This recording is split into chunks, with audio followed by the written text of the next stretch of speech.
Invitación. Me parece oportuno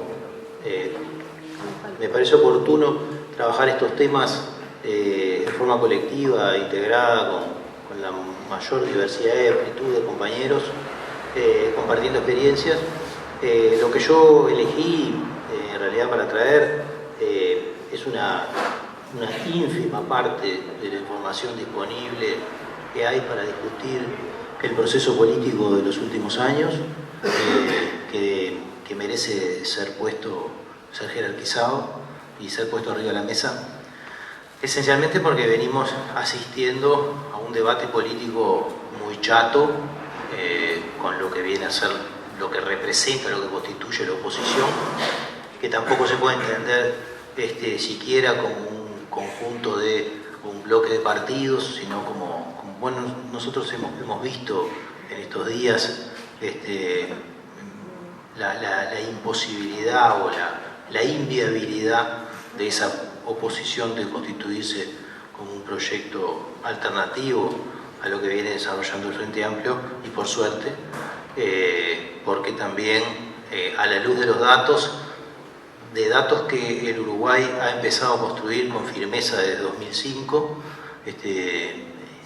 se puede tener una lectura del país también en términos retrospectivos que nos permite con mayor profundidad de análisis y con muchísima información valorar el estado de situación en el que el Frente Amplio llegó al gobierno en el 2004, que muy oportunamente está caracterizado por ese famoso 40% de pobreza y 5% de indigencia, pero que tiene muchos otros indicadores dramáticos de relevancia, incluso en los márgenes de acción del Estado, con una deuda del 100% del PIB, que mucho viene a colación toda esa discusión en estos últimos tiempos sobre endeudamiento y déficit fiscal, con una amnesia gigantesca respecto a estados de situación por los que pasó nuestro país, y en los que el Frente Amplio tuvo que asumir el gobierno. Yo he elegido esta frase, la centralidad de la infancia, el papel del trabajo, de la vivienda y del cuidado, que quizá no es lo más convencional dentro de los análisis de la política social, que habitualmente está organizada más bien por sectoriales, y eso es un problema, ¿no? Y que la nueva, no sé si es una nueva generación, pero sí una reflexión profunda sobre los resultados de lo que hemos hecho hasta ahora. Hay uno de esos temas que está planteado en la presentación y que tiene que ver con la institucionalidad, por decirlo de alguna manera, con el enfoque de la política en términos integrados, ya no coordinados, y sobre lo que voy a volver después. De esa integración surgen algunos temas totalmente transversales que además vertebran a los demás, ¿no? Y eso es lo que de una manera u otra voy a tratar de exponer en una visión un poco panorámica. Primero que nada, reconocer, yo planteo, por decirlo de alguna manera, tres grandes etapas en lo que podría ser el bienestar, ¿no? el bienestar, la construcción de bienestar en nuestro país. Hacer referencia a que fuimos un país que tuvo un bienestar temprano, ¿no? Consolidado por el primer vallismo, y que durante la primera mitad del siglo XX desarrolló un potente estado de bienestar que protegió en buena medida a muchos sectores y que logró un modelo de integración social aceptable, ¿no? Eso me parece que es una característica de nuestro país sustantiva. Después también plantearnos de que a eso sucedió una larga era de liberalismo, ¿no? En distintas formas, que arrancó allá por la década de los 60 y que llegó hasta principios del siglo XXI, y en distintas formas, ¿no? Y que tiene que ver de una manera u otra con el repliegue de ese Estado. Nosotros tuvimos un primer medio siglo XX con una expansión del papel del Estado, ¿no? En la construcción de la sociedad muy sustantiva, no solo en la provisión de bienes y servicios, también en la regulación, ¿no? Y eso constituye un modelo de relaciones sociales, para después tener otro medio siglo de repliegue del Estado, y no es justo abordar el problema de remontar los problemas que trajo el repliegue del Estado a partir del 2005. No, el Estado no se vino replegando a posteriori de la dictadura, y es un error conceptualizar o valorar la dimensión política de la dictadura solamente por los eventos relacionados con los derechos humanos, ¿no? O sea, la dictadura significó un saqueo gigantesco al salario de los trabajadores, ¿no? Nunca visto en ningún otro periodo con una velocidad de ese tamaño, ¿no? Entonces, también la dictadura es un proceso político que se entronca con algo que ya había arrancado antes de la dictadura y que también venía marcado por un proceso de desregulación que arranca con la regulación del mercado financiero, pero después sigue con el uso del suelo y así sucesivamente, donde se marca el repliegue permanente del Estado durante 50 años, ¿no? Por supuesto que a la uruguaya, muy distinto que en otros países, mucho más amortiguado. Nunca tuvimos un modelo liberal puro acá, ¿no? Con ausencia, ¿no? Incluso existieron muchas contradicciones en la interna de ese modelo hegemónico respecto al papel del Estado y entre el esfuerzo del pueblo e incluso la propia orgánica de los partidos tradicionales, también fuertes tensiones sobre ese papel. Pero bueno, esto desembocó en una crisis dramática. Ya había tenido una crisis dramática en Uruguay en el 82, pero volvió a tener una crisis dramática en el 2002, quizá en términos sociales más dramática todavía, que marcó de una manera u otra el fin de un modelo. Y a partir de ahí es donde yo planteo que podríamos estar en una etapa que, desde el punto de vista político, puede llamarse la era progresista, pero desde el punto de vista institucional puede caracterizarse como el retorno del Estado. El retorno del Estado en todas las áreas de producción de bienestar y de regulación de las relaciones sociales. Una segunda idea es reflexionar sobre esta idea del bienestar, que el bienestar no es otra cosa que la provisión de satisfactores a la necesidad de la población. ¿Sí? Nosotros desde que nacemos hasta que morimos precisamos ser cuidados, recibir un conjunto de bienes y servicios que intervienen en nuestro proceso de socialización, que nos constituye como individuos, ¿no? Y esa provisión de bienes y servicios, en términos teóricos en general, está modelada como la acción de tres esferas concurrentes, y que en el caso latinoamericano bien vale que sean 4, ¿no? Y es entender de que todas aquellas cosas a las que nosotros accedemos son el producto de nuestras familias, ¿no? En muy primera instancia, y creo que hay que repensar mucho la familia, las familias, ¿no? en la sociedad actual y el papel que cumplen en la profunda revolución social que estamos viviendo. Del Estado, en tanto proveedor de bienes y servicios, pero también en tanto regulador de lo que pasa en las familias, regulador de lo que pasa en la sociedad, regulador de lo que pasa en la comunidad. Y del mercado, que es un gran proveedor de bienes y servicios de todo tipo, ¿verdad? Muchas veces en asociación con el Estado, otras veces por fuera, ¿verdad? Y reflexiono sobre esto para que tengamos un poco esa idea presente de que todas aquellas cosas que son necesidades humanas, en algún momento alguna de estas esferas la proveyó, ¿verdad? En el Uruguay, además, una sociedad enormemente tejida por sus instituciones sociales, también la comunidad ha jugado, y en muchas partes de Latinoamérica de distintas maneras, ha jugado un papel importante en la socialización de los individuos, ya sea todo el tejido sindical como las organizaciones de distintos niveles de la sociedad civil, ¿verdad? En el Uruguay hemos tenido agrupaciones, sindicatos y colectivos de la mayor naturaleza en la ciudad y en el campo, ¿verdad? Y una enorme cantidad de tejido social que provee también construcción y aporta a la relación de los individuos. Este modelo de producción de bienestar, de una manera u otra, tuvo avances y retrocesos en el papel que han jugado cada una de estas esferas: el Estado, la familia y el mercado. Y acá es donde vienen los grandes debates teóricos, ¿no? Porque en realidad el liberalismo en su imposición, que viene a estar representado por el círculo del medio, ¿no?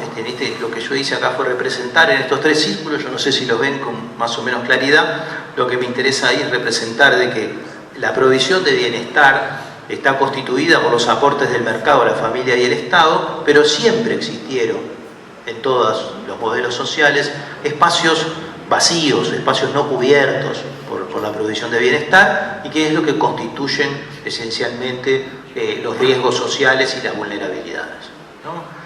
El problema es que los modelos liberales, de una manera u otra, en su planteo de repliegue del Estado, no acompañaron otro proceso que también arrancó allá por mitad del siglo XX y que luego se aceleró, que es una profunda transformación de las familias, ¿verdad? Nosotros venimos de un modelo integrado donde teníamos al varón proveedor, ¿no?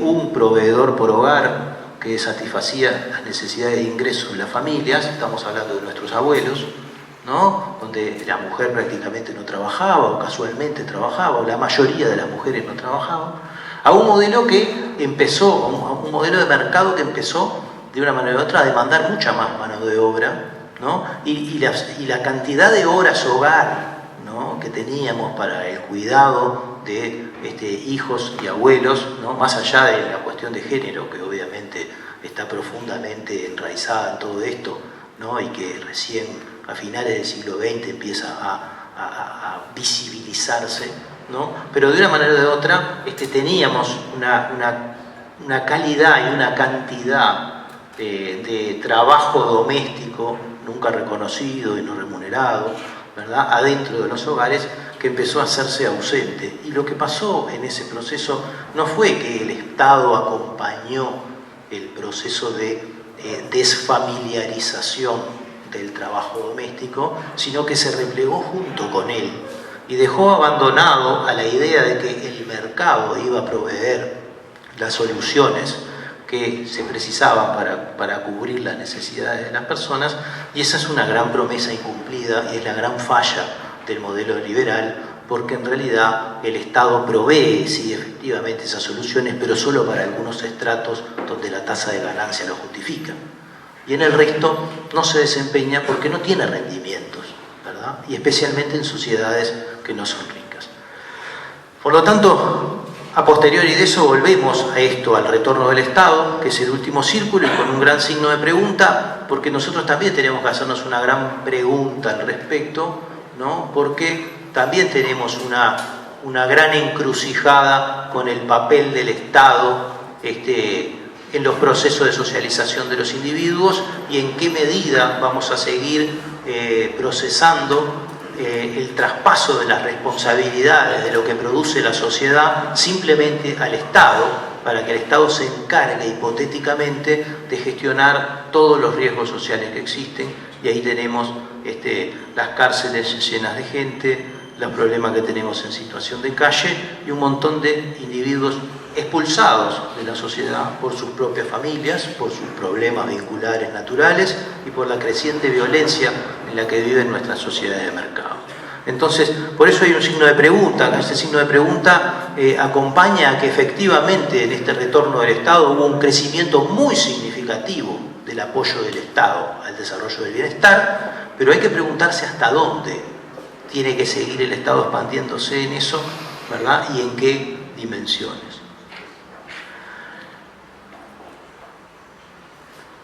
Para caracterizar el retorno de la centralidad del Estado, yo elegí plantear dos conjuntos de resultados. Uno que tiene que ver con la implantación del plan de equidad, que podría ser la gran reforma política que se hizo en este país allá por el 2008, aunque nunca haya sido jerarquizada con ese nombre, y más bien conocida por todas las reformas que lo integran, ¿no? Y la intervención en el mercado de trabajo, el retorno del Estado a la regulación del mercado de trabajo. Después, un conjunto de desafíos pendientes que vienen de la mano de eso.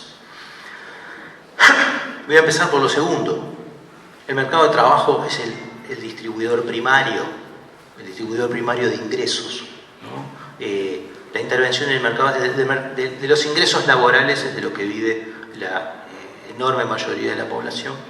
y el mercado laboral ha mostrado un marcado crecimiento, con un crecimiento del salario real del 50%, o sea que el poder adquisitivo del salario creció esto, con una intervención clara del gobierno en intervenir a través de los consejos de salario, mejorar los rendimientos de los estratos más bajos, y por eso tenemos también una casi cuadriplicación del salario mínimo en términos reales. Existen muchos indicadores del mercado de trabajo para mostrar este desempeño. Yo elegí algunos que tienen que ver con cómo se ha reducido la cantidad de personas que tienen que trabajar más de 48 horas a la semana para poder tener un ingreso razonable, o cuánta es la cantidad de personas que tienen que trabajar más de 60 horas a la semana para tener un ingreso razonable, en los cuales todos esos guarismos bajaron 10 puntos o bajaron a la mitad de lo que estaban, mostrando de que esa mejora está acompañada además en calidad de vida. Los puestos cotizantes a la seguridad social, esto es realmente impresionante y no ha sido lo suficientemente jerarquizado. Nosotros pasamos del 2004 de 900.000 puestos de trabajo cotizantes a la seguridad social a más de 1.400.000 en los años 2015, 16 y 17. ¿Verdad? De acá proviene una importantísima fuente de recursos de la que después va a financiar la expansión del gasto, y no, como erróneamente se cree, del incremento de los impuestos.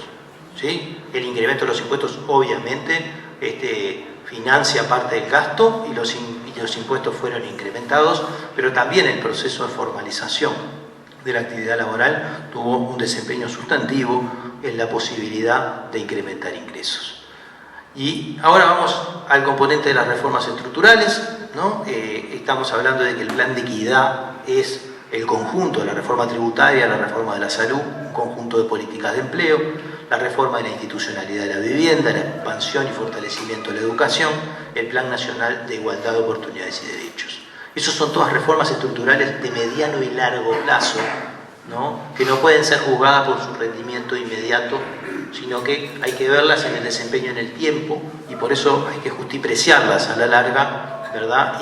Y ver cómo cada una de ellas, cosa que yo no voy a hacer en este caso porque me iría demasiado largo, pero se puede abarcar área por área de las áreas del bienestar y mirar una mejora de indicadores, incluso la territorialización y la distribución en el espacio de esa mejora, ¿verdad? Que prontamente vamos a presentar un trabajo sobre la evolución de los indicadores en cada departamento del país, ¿no? Que me parece una cosa sustantiva para entender el alcance de determinadas políticas.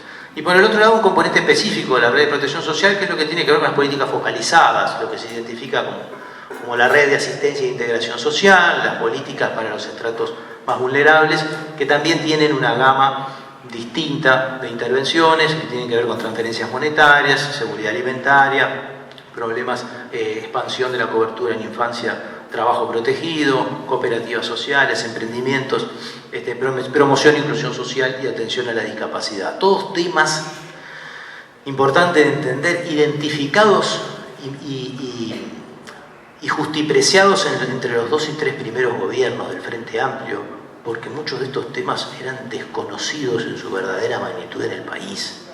¿Sí? Nosotros recién tengamos presente que hasta 2006 el Uruguay ni siquiera relevaba en sus encuestas continuas de hogares la situación de la ruralidad. Un país que toda la vida vivió del campo, no sabía cómo vivía la gente del campo. No hacía estadísticas, simplemente eso. No estaban, no existían. Pero así con muchos temas, ¿no? A partir de 2006 la producción estadística de Uruguay se expande en forma sustantiva y se empiezan a conocer un montón de cosas. Todavía hoy seguimos conociendo un montón de cosas que no sabíamos de nuestro país. Y este es el resultado de la reforma integrada de la política, es el resultado del plan de equidad en términos de gastos, ¿no? Creo que esto hay que complementarlo con los indicadores de resultado, que son todos muy interesantes, y yo me tomé el trabajo de hacer esto a valores constantes, o sea que esto es comparable, ¿no? Y no hacerlo en términos del PIB. O sea, el tamaño de estas tortas representa el tamaño del gasto en cada uno de esos espacios. La verde es la seguridad social, la roja es la salud, la azul es la educación, la celeste el deporte y la cultura, y la violeta la vivienda. Digo, para los que tienen una cierta dificultad de ver, pero esto ejemplifica cómo el Frente Amplio ponía aproximadamente puso, o pone al día de hoy, porque esto es incontrastable la discusión que se puede plantear en esto. En función de eso, me pareció, antes de seguir y llegar a las propuestas, hacer una breve comparación de modelos. Y esto tiene dos intenciones. La primera es valorar realmente la diferencia entre el desempeño de un modelo liberal y un modelo con retorno del Estado. Y la segunda es identificar el conflicto político por el que estamos pasando cuando hablamos de políticas sociales. Esto es un lujo de la ciencia uruguaya. Hay que agradecerle a Luis Berto la construcción de este índice de Gini de largo plazo, ¿no? Esto es el índice que más se utiliza, el más comúnmente conocido como el índice de la desigualdad, y lo traje y marqué de mi puño esos tres periodos que representan el primer medio siglo, ¿no? Donde hay estadísticas, que es donde empieza el color rojo, después la parte verde, que sigue a partir de la mitad del siglo XX, y caracterizados en esas tres posiciones. Lo que interesa ver acá es cómo realmente el modelo que plantea la estructuración de una sociedad con un Estado central y potente que regula las relaciones sociales marca una tendencia sistemática a la desigualdad, y cómo una sociedad pautada por el retroceso del Estado, ¿con cuál? ¿No? Pautada por el retroceso del Estado marca un aumento sistemático de la desigualdad hasta que vuelve a aparecer el retorno del Estado y comienza de vuelta a recrecer la desigualdad. Esto es una cosa muy potente para analizar la sociedad uruguaya y muestra el largo plazo y estas cuestiones que obviamente no se aprecian en las discusiones de coyuntura. En segundo lugar, quiero medir, ahora sí, el mediano plazo, y agarrar de la mitad de la dictadura para acá, ¿no? Y de la mitad de la dictadura para acá volvemos a tener una cosa muy interesante, ¿verdad? No es cierto de que solamente a partir del 2005 nosotros tenemos un crecimiento sostenido del PBI. Nosotros tenemos desde el 84 incluso un crecimiento muy sostenido del PBI, que llega hasta el 99, de un modelo que obviamente después va a desembocar en una profunda crisis. Pero durante este crecimiento, con un modelo liberal desregulador, el índice de desigualdad fue tendiendo a crecer, ¿tá? Y creció sistemáticamente hasta 2008, hasta no implantadas todas estas medidas que yo acabo de decir. Y la pobreza estuvo oscilando alrededor de 20 puntos. ¿Sí? 20 puntos más o menos de pobreza en un modelo de crecimiento sostenido con crecimiento de la desigualdad. A partir del retorno del Estado y de la regulación como principio de política, podemos observar un descenso, obviamente que después de implementadas todas las medidas, esto no se da en el 2005, acá hay un cierto rezago, que es lógico porque hasta que no se implementan las políticas estructurales esto no puede funcionar. También un periodo largo de crecimiento que es un poco más empinado que el otro, pero es un periodo equivalente de crecimiento, y ahora sí, con una intervención de política fuerte, la desigualdad comienza a bajar hasta acá, que se empieza a estabilizar en un lugar mucho más bajo que el anterior. Y por otro lado, una reducción sustantiva de la pobreza que hoy por hoy también se estabiliza en otro lugar cercano al equilibrio como estamos hoy, donde hace 4 años que venimos pasando por dificultades, porque no estamos hablando de una coyuntura con viento de cola y todo a favor, ¿verdad? Pero lo que quiero decir es que en esta parte de abajo nuestra, ¿sí?, estamos en un modelo que podemos decir está por abajo del 10% de pobreza, ¿tá?, en 8 o 10 puntos menos, en 8 puntos menos de desigualdad, ¿verdad? Y eso tiene que ver con la intervención de las políticas.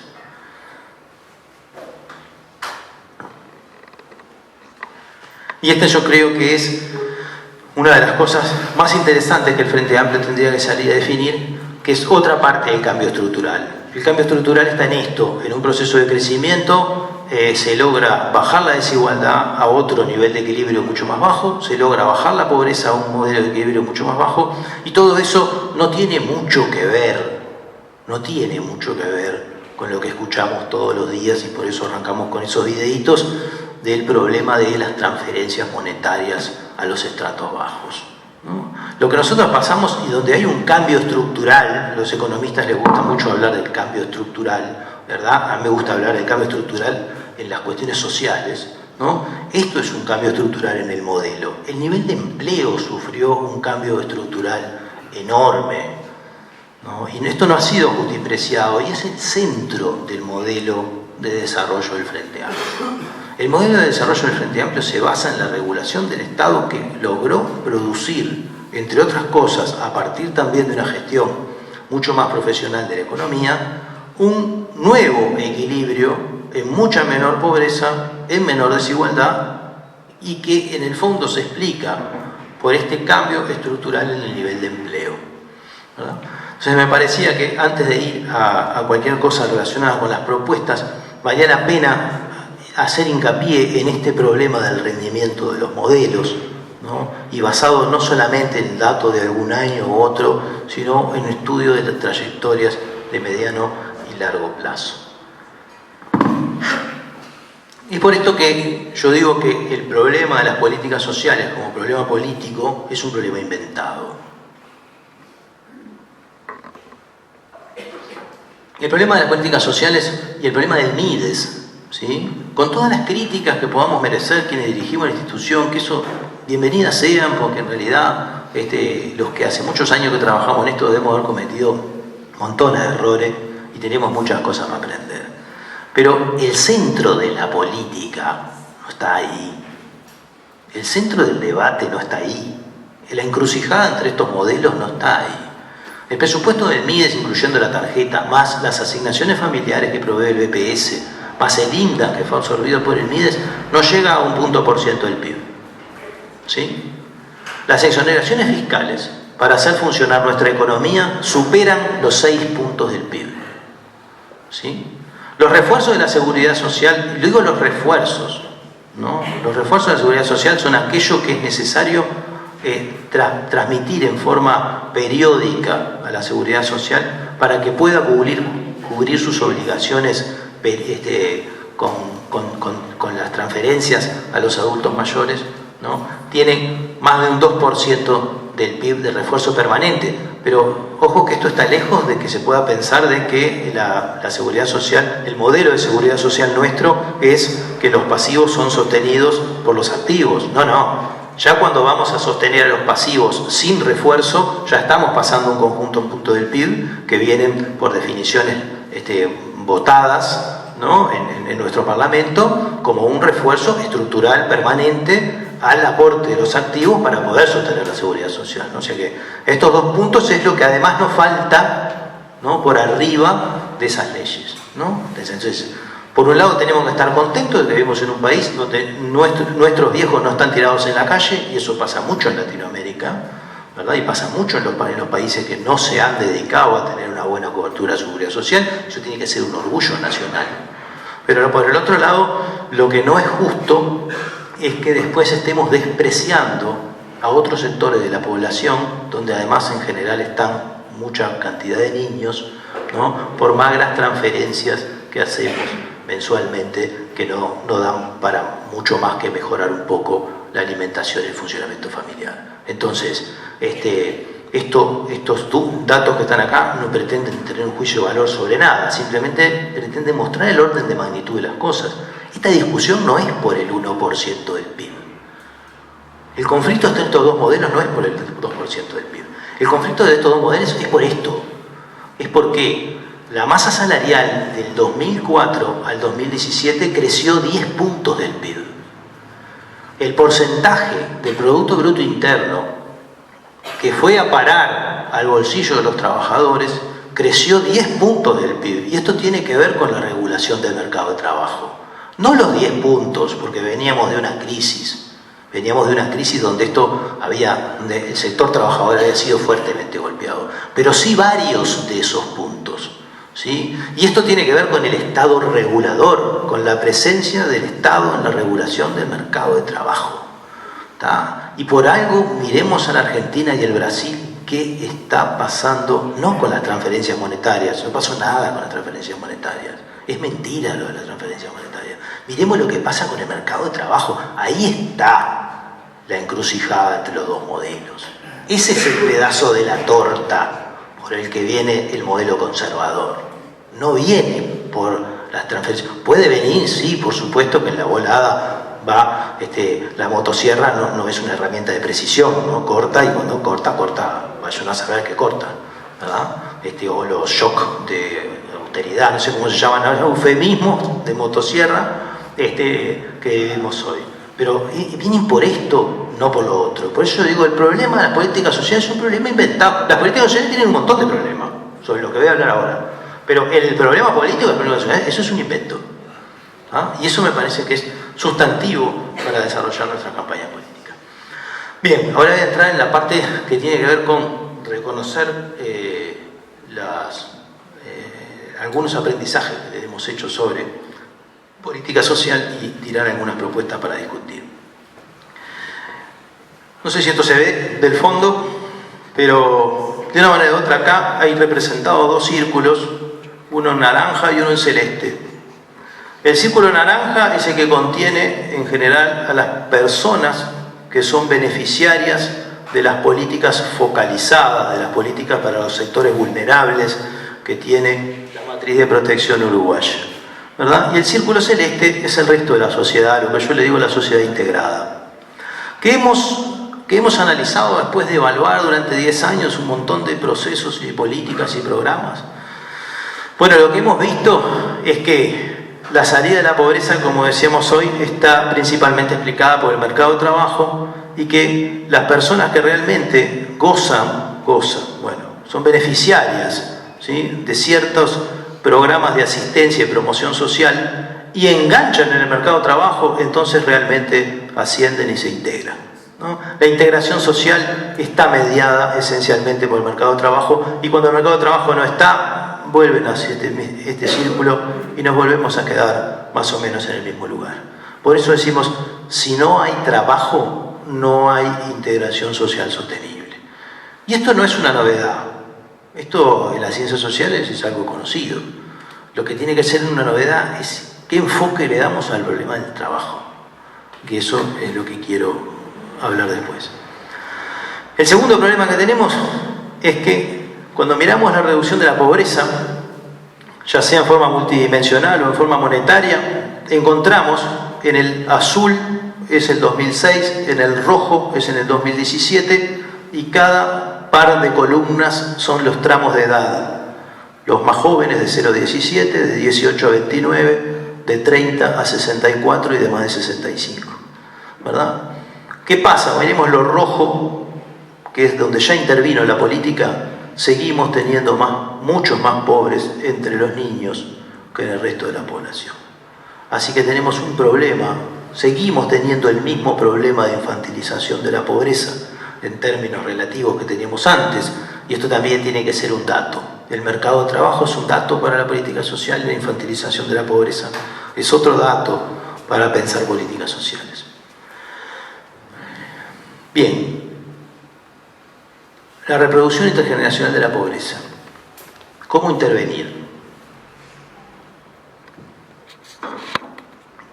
Todo lo que hemos trabajado con poblaciones vulnerables sabemos que en esto es donde, esta es la tumba de los cravos, ¿no? En esto es donde se juega el cambio en el rendimiento del modelo. Yo acá dividí este espacio en tres. El sector más naranja, que representa el hogar y la comunidad, el ambiente donde viven las personas, el entorno de la enseñanza y el mundo del trabajo, ¿no? Son los tres principales espacios de socialización que tenemos las personas. Y lo que vemos es que los niños nacidos en situación de pobreza y exclusión tienen problemas propios de los hogares y contextos desfavorables. Esto parecería de perogrullo, pero realmente cuando uno mira la estructura de los programas sociales y ve que tenemos programas que son solo para niños, pero no para la familia, o solo para la madre, pero no para el otro, ¿no? Cuando uno empieza a pensar de que en realidad el concepto, esto no es obvio, y que la política para invertir en infancia a veces son políticas de familia y no políticas de infancia, ¿verdad? Son políticas de mercado de trabajo y no políticas de infancia, en sentido de que va dirigida, la unidad de análisis no es el niño, ¿no?, sino el espacio de socialización donde el niño vive. Estos niños que viven en estos hogares y cada una de estas flechas está demostrada por un montón de investigaciones, ¿no? Si esto no es un capricho ideológico, acá hay investigación que muestra cada una de estas cosas. Alta probabilidad de bajo rendimiento y fracaso escolar tienen los niños que viven en contextos desfavorables. Y si los niños tienen bajo rendimiento y fracaso escolar, tienen alta probabilidad de tener logros educativos finales muy bajos, ¿no? Y todos sabemos lo que significa en el mercado de trabajo tener malos logros educativos. Eso significa una muy baja probabilidad de acceder a empleos dinámicos en ocupaciones de alta probabilidad, de alta productividad y de buenos salarios, ¿no? Sin calificación se puede tener con la experiencia un ingreso aceptable, pero en la juventud es muy difícil sin calificación tener un ingreso razonable. Y eso nos configura una alta probabilidad de generar hogares de bajos ingresos donde van a nacer los niños pobres, ¿verdad? Y este círculo circula, ¿no? Y así se produce en este contexto este asunto. El problema es qué hacer con esto, cómo intervenir. Y ahí tenemos que contestarnos un conjunto de preguntas. ¿Puede la educación romper el círculo? Porque yo escucho continuamente decir, el problema es que a los pobres hay que darles educación. Y la educación es lo que va a sacar a los pobres, la pobreza. Ahora, la educación no provee ingreso del hogar, ¿eh? La educación de los niños no mejora el salario de los padres. La educación de los niños no le hace el baño a la casa, ni le resuelve el piso. No. Entonces hay un problema de temporalidad, ¿sí? Yo creo, y creo que es bastante consensuado, que en el largo plazo, y mirado como sociedad, la educación resuelve el problema de la pobreza. Pero ojo con pensar de que el instrumento educativo organizado en la enseñanza me va a resolver el problema de la pobreza. Al revés. Hoy tenemos un problema de rendimiento educativo que está profundamente cuestionado, condicionado por la situación de pobreza, ¿no? Porque nuestros malos rendimientos educativos no están en el quinto quintil de ingresos. No. Lo podemos ver otro día con indicadores de eso que vamos a ser clarísimos sobre cómo el contexto define los resultados, ¿no? Entonces uno dice, tengo que darles educación para que mejoren la condición de pobreza, o capaz que los tengo que sacar de la pobreza para que se arreglen solo la educación. No sé si solos, estoy haciendo exageraciones para poner el problema arriba de la mesa, ¿sí? Ahora, ¿puede una interacción sobre el hogar y el ambiente? Y acá con el hogar, en realidad la palabra está mal, es sobre la vivienda y el ambiente, romper el círculo.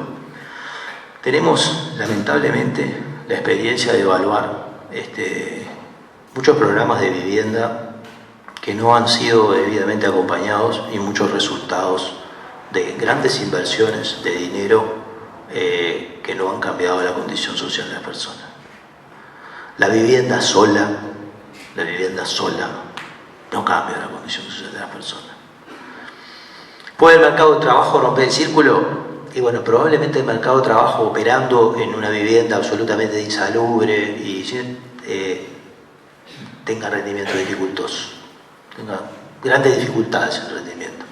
Ahora, hemos constatado que incluso con programas de vivienda muy bajos, muy escasos, ¿no? muy raquíticos para el tamaño de los problemas que tenemos en los estratos bajos, la gente ha mejorado su condición de vivienda cuando tiene un salario estable.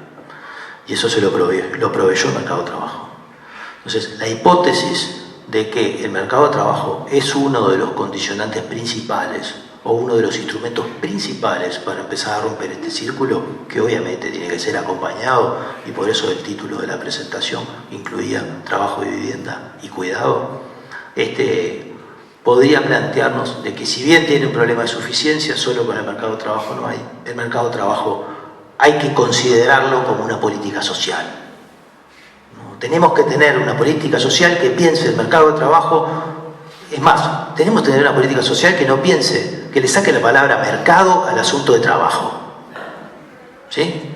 Saquemos la palabra mercado del asunto de trabajo, por lo menos por un rato, para pensar este problema.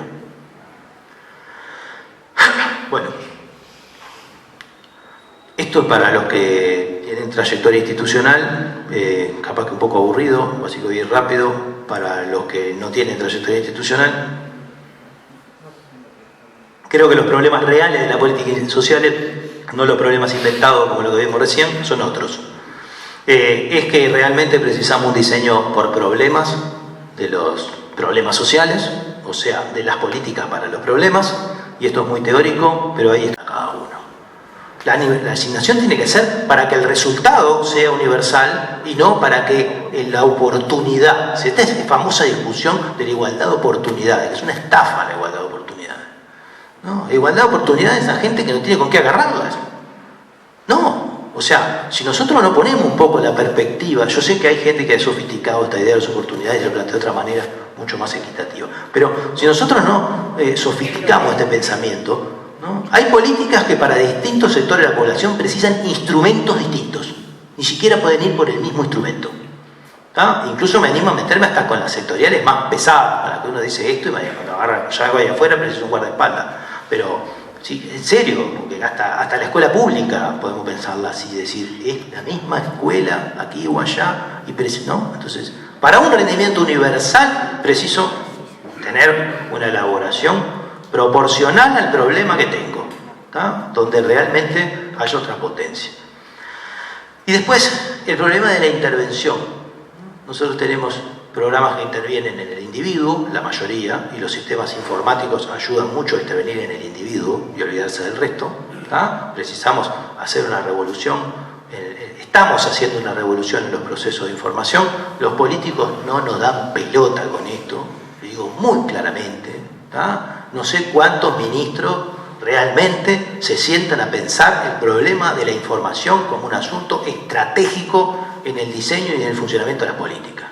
Realmente, ¿no? Pero nosotros precisamos funcionar con una unidad de análisis que no puede ser la persona. No existe, pensémoslo.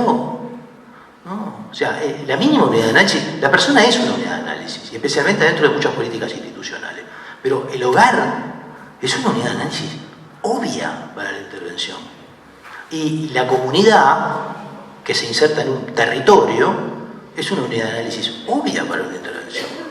Y nosotros tenemos concurriendo programas a ver personas, otros a ver familias y otros que hacen intervenciones urbanas, como le dicen ahora, cosas así, ¿no? Que no sé qué son todavía, que después se supone que pasamos la raya, hacemos la suma y da un cambio, ¿tá?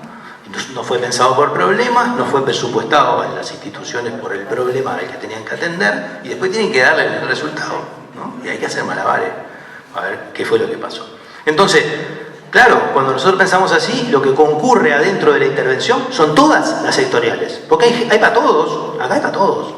Hay problemas en el mismo territorio, hay problemas de educación, de seguridad, de vivienda, de empleo, ¿no? Hay problemas de todo lo que quieran. Entonces nosotros decimos, ¿y qué sentido tiene seguir hablando entonces de políticas sociales?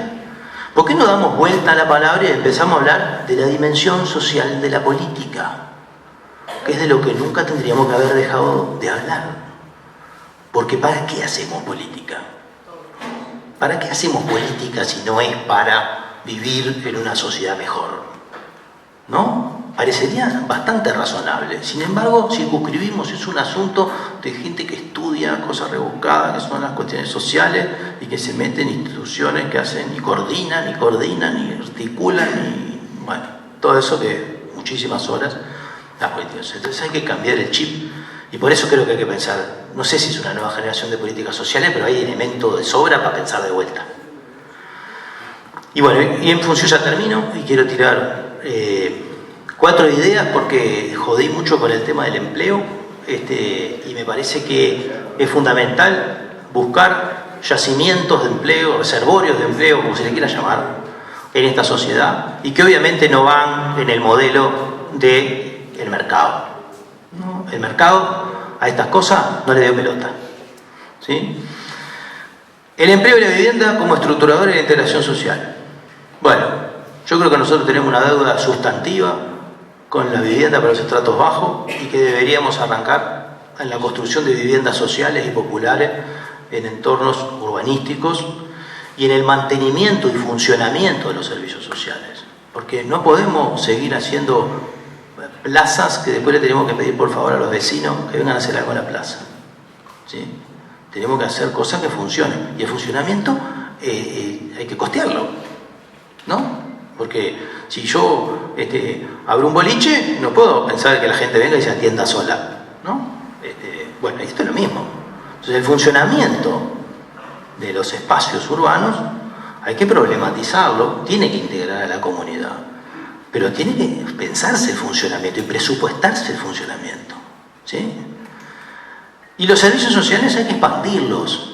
Hay muchas cosas para hacer en nuestros barrios, mucho trabajo para inventar en nuestros barrios, pero no son inventos traídos de Marte, son inventos que los podemos copiar de lo que tenemos en los barrios donde tenemos servicios. Y decimos, ¿por qué no tratamos de generar todos estos servicios generando empleo en esos barrios? ¿Verdad?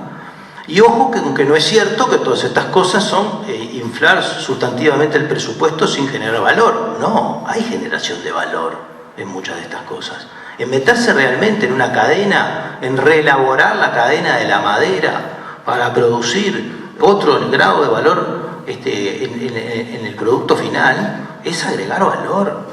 No, esto no es simplemente demandar la renta general y que ponga plata. Aquí hay que estudiar con cabecita de desarrollo local un montón de cosas que se pueden hacer a nivel local. El sistema de cuidados. Yo creo que hay que considerar el sistema de cuidados como una ampliación del sistema de protección social. Y el sistema de cuidados está muy bien que expanda lo que está haciendo y que atienda como atiende, incluso más, porque tenemos un importante déficit de cobertura, especialmente en algunas edades, ¿no? Dependencia en la infancia, en la discapacidad y en la vejez. Pero, ojo, también los problemas de salud mental que tenemos en esta sociedad son problemas de cuidados, ¿verdad? Y los problemas de exclusión social, que muchas veces son problemas de cuidados o de acompañamiento, ¿verdad? Entonces, tenemos grandes problemas sociales que atender, que son generadores de empleo, ¿no? Que requieren un montón de gente que se profesionalice, que se capacite y que cumpla una función social. Tenemos un problema creciente sanitario que se está metiendo por todos lados en la sociedad, que lo hemos visualizado y valorado mucho más a partir del problema del agua, pero que lo tenemos metido en toda la cadena alimentaria, ¿verdad? Yo creo que hay condiciones y experiencias que se pueden empezar a expandir para ir hacia un modelo ambientalmente sustentable de producción de alimentos, con un desarrollo progresivo y que además atento a los problemas de distribución y comercialización. No podemos seguir generando nichos de mercado para que se concentren, como la palabra que usé, según las leyes de mercado, ¿verdad?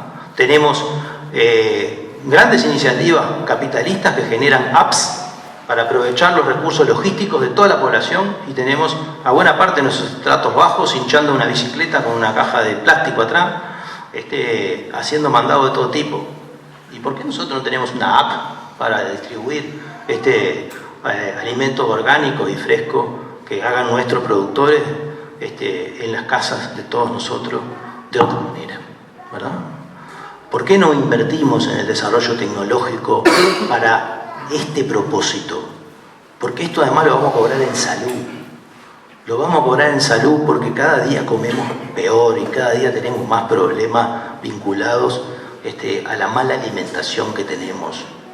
Y son cosas en que las sociedades entran en conciencia cuando es tarde, pero yo lo miro además desde la perspectiva de que la producción agroecológica es intensiva además en recursos humanos y agrega otro nivel de valor que la sociedad se merece. Y además, por suerte, va creciendo en adeptos la idea de arrimarse a una vida más saludable que la que tenemos. Hay nicho ideológico para discutir esto y para aprovechar, incluso aunque al principio tenga algunos sobrecostos. Y por último, por esto también me pido de vuelta a los guardaespaldas para salir, pero yo creo que hay que ir a un desarrollo de un plan nacional de reciclaje y disposición final de residuos, incorporando procesos intensivos en trabajo y tecnología que genere valor. Yo creo que estamos perdiendo un montón de valor en el procesamiento, en el reciclaje y en el procesamiento de los residuos, que también puede ser sumamente intensivo en mano de obra y que además lo estamos mirando de una perspectiva muy parcial. Yo estoy muy a favor de las iniciativas que se han hecho de reciclaje en origen, pero vivimos en una cultura que le faltan muchísimos años y no está en condiciones en muchos lugares de adquirir ese espacio de necesidad para participar de ese proyecto. ¿Sí? Esto es un proyecto que está estratificado y que además lleva muchos años. Entonces, ¿por qué no también incorporamos el reciclaje del destino? ¿Por qué toda esa basura no se puede aprovechar de distintas formas?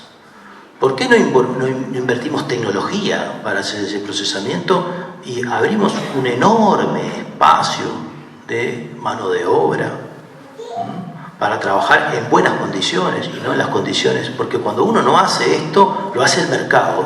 ¿Sí? Hay que pensar esto siempre. Nosotros no resolvemos esto, lo va a resolver el mercado. Y el mercado tiene unos instrumentos para resolver esto que son terribles, que los vemos todos los días. ¿Verdad? Bien, yo termino por ahí y lo dejo abierto para unos comentarios que va a hacer Javier y especialmente para los comentarios que puedan hacer ustedes agregados y señalar también el tema Bueno, yo creo que el tema de la infancia es un asunto absolutamente central en el próximo gobierno del Frente Amplio, pero me gustaría la infantilización de la pobreza no hay que tratarla con la infantilización de la política, ¿verdad? Así, la prioridad de la infancia debe mirarse también a través del derecho a una familia viable que pueda funcionar, apoyar el funcionamiento de las familias, ¿verdad? Y en todo eso entran el empleo, la vivienda y el cuidado como una política de infancia. Muchas gracias.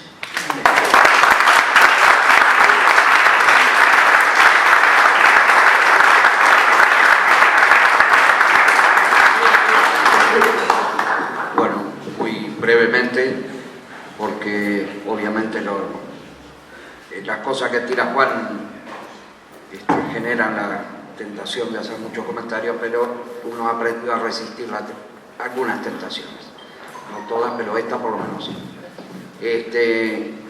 Me parece que lo fundamental que pretendíamos en esta actividad era en plena campaña electoral, como estamos, en una campaña hacia la interna, pero como parte de una campaña electoral más global, no era detenernos en ella ni simplemente sentarnos a reflexionar, sino a recibir como militantes insumos para una mejor participación en esa campaña electoral y además la elaboración efectiva de planteos para poder desarrollarlos y un poco con lo que arrancaba Juan también, ¿no? Esta cuestión extraordinaria que estamos viviendo de lanzar permanentemente todo tipo de planteos erróneos, viralizados, como si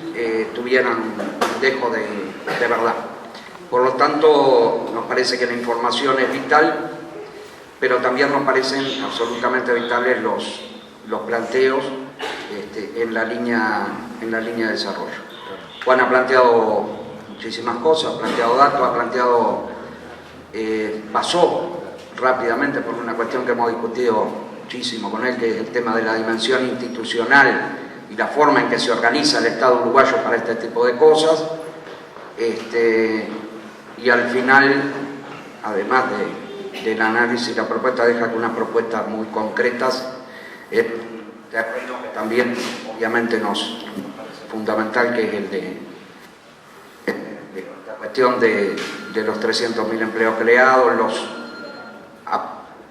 cercanos a 50.000 supuestamente no perdidos en estos últimos tiempos, y esta cuestión que se está transformando también, que ha vuelto a poner la economía en el centro del planteo de la campaña electoral. La idea fundamental es que ustedes ahora, todos quienes quieran, sin atropellarse, van a realizar las preguntas y los planteos que entiendan pertinentes, con la brevedad del caso. O sea, para los que recibieron mi invitación a este lugar, no sigan mi ejemplo, digamos, en cuanto a lo largo de algunas cosas. uno conoce a la mayoría de la gente que acá está presente, muchísima gente con mucha experiencia en los más diversos ámbitos institucionales o no, por lo cual apostamos a que podamos efectivamente construir hoy un ámbito de debate, de discusión, de pensamiento, de cuestionamiento, si es necesario, si se entiende necesario, a realizar. Y la invitación obvia a continuar organizándonos en torno a estas cosas, ¿no? Esto que decía Juan, el diseño por problemas. Bueno, nosotros en la política también entendemos que más allá de los sectores, también hay una cuestión de necesaria transversalización entre todos nosotros, en donde obviamente el Frente Amplio es una cosa única y fundamental, la unidad es una cuestión única y fundamental, el trabajo en común es una cuestión única y fundamental, pero además también siempre pensando en el desarrollo de un proyecto nacional. Por lo tanto, para nosotros este tipo de actividades inevitablemente siempre son abiertas e inclusivas. Y ese es el espíritu con el que pretendemos trabajar, no solo estas actividades, sino el desarrollo de la política cotidiana. Con esa idea abrimos entonces a quienes, no sé, Ivonne, vos vas llevando la lista, ahí vamos más o menos armando, si es que hay alguien que quiera efectivamente hacer alguna consulta, propuesta, etcétera, y los guardaespaldas les pedimos allá en el fondo que esperen cuando diga Juan, que estén atentos, aunque está complicado, lo tuyo pues tendría que ser como un seguimiento permanente, pero bueno, en fin. Largamos.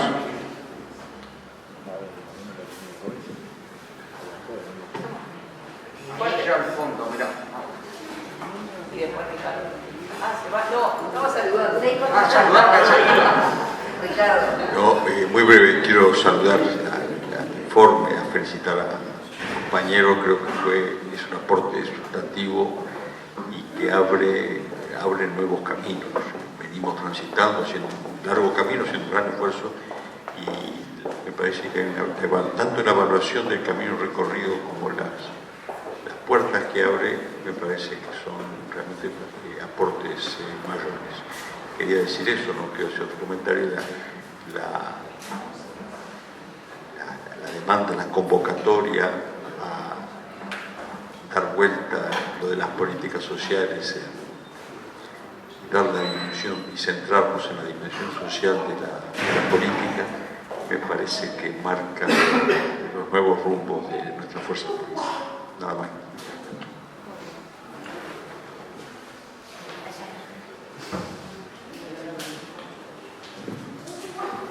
No, me parece muy oportuno que esto se haga en el paraguas del espacio 609, me parece sano, y como dijo Javier, fue espléndida la exposición, ya conocemos el trabajo de Juan Pablo, pero lo importante es a partir de esto organizarnos, porque la dimensión de los problemas y la complejidad no es bueno que se haga solo, y todos sabemos que necesitamos formar equipos y valorar que cuando el MI desaparece no hay equipo, no hay nada. Todo esto fue un invento, una creación que creo que es muy difícil dimensionar la importancia de todo esto, pero bueno, tenemos que seguir. Gracias, Juan Pablo. Señora.